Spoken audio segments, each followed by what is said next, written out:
کہ حضرت عبداللہ بن مسعود رضی اللہ تعالیٰ عنہ ہمیں حکم دیتے تھے کہ ہم جمعہ سے پہلے 4 رکعت پڑھا کریں اور جمعہ کے بعد پھر 4 رکعت، یہاں تک کہ حضرت علی رضی اللہ تعالیٰ عنہ تشریف لائے تو انہوں نے ہمیں حکم دیا کہ جمعہ کے بعد 2 رکعتیں پڑھیں پھر 4 رکعت پڑھیں۔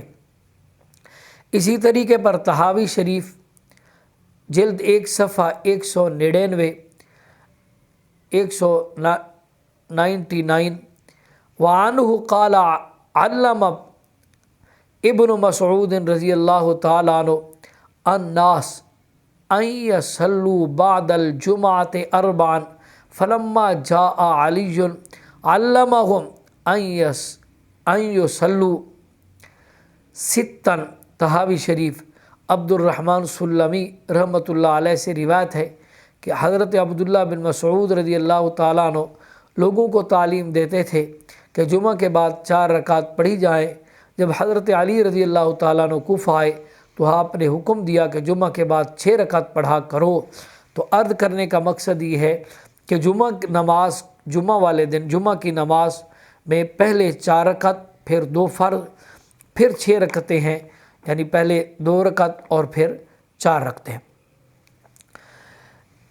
ایک ساتھی نے سوال کیا ہے کہ کچھ علاقوں میں ٹویل وغیرہ ہوتے ہیں اور وہاں اس کے آگے حوض ایک بنا ہوا ہوتا ہے، جو پانی وہاں جمع ہوتا ہے، وہاں سے جمع ہو کے آگے جاتا ہے۔ اگر ٹویل وغیرہ بند ہو جاتا ہے تو وہ حوض میں پانی کھڑا رہتا ہے۔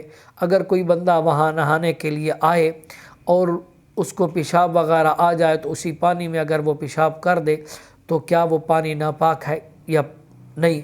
جواب اس کا یہ ہے کہ وہ حوض کیونکہ چھوٹے ہوتے ہیں، وہ بڑے حوض ہوتے نہیں ہیں، اس لیے وہ رکے ہوئے پانی سمجھا جائے گا۔ تو رکے ہوئے پانی میں اگر نجاست واقع ہو جائے تو اس سے وضو طہارت جائز نہیں، خواہ نجاست قلیل ہو یا کثیر ہو۔ ہدایہ کے اندر یہ موجود ہے، شرح وقایہ کے اندر بھی یہ موجود ہے، اور حدیث بخاری شریف، مسلم شریف، طحاوی شریف کے اندر رسول اللہ صلی اللہ تعالیٰ علیہ وسلم کا حکم ہے۔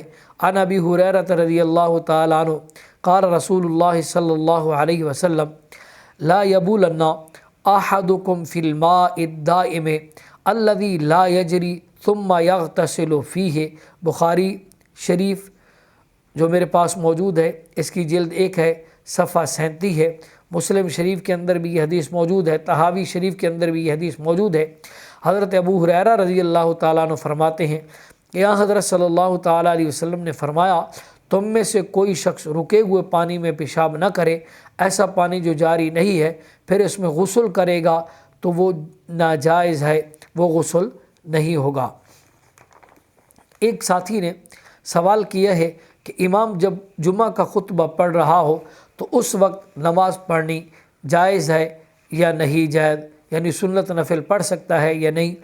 جب امام خطبہ پڑھے، خواہ جمعہ کا ہو، عید کا ہو یا حج کا خطبہ ہو، اس وقت نماز پڑھنی مکروہ ہے۔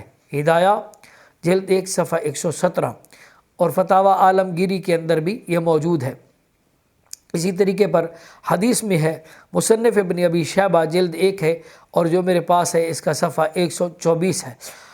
عن ثعلبہ بن مالک رحمۃ اللہ علیہ قال ادرکت عمر و عثمان رضی اللہ تعالی عنہما فکان الامام اذا خرج یوم الجمعۃ ترکنا الصلاۃ فاذا تکلم ترکنا الکلام۔ سیدنا ثعلبہ بن مالک رحمۃ اللہ علیہ فرماتے ہیں کہ میں نے حضرت عمر رضی اللہ تعالیٰ عنہ، حضرت عثمان رضی اللہ تعالیٰ عنہ کا دور پایا۔ جب جمعہ کے دن خطبہ و نماز کے لیے امام نکلتا تھا تو ہم لوگ نماز پڑھنا چھوڑ دیتے تھے۔ جب وہ امام کلام خطبہ شروع کرتا تھا تو ہم لوگ کلام کرنا بند کر دیتے تھے۔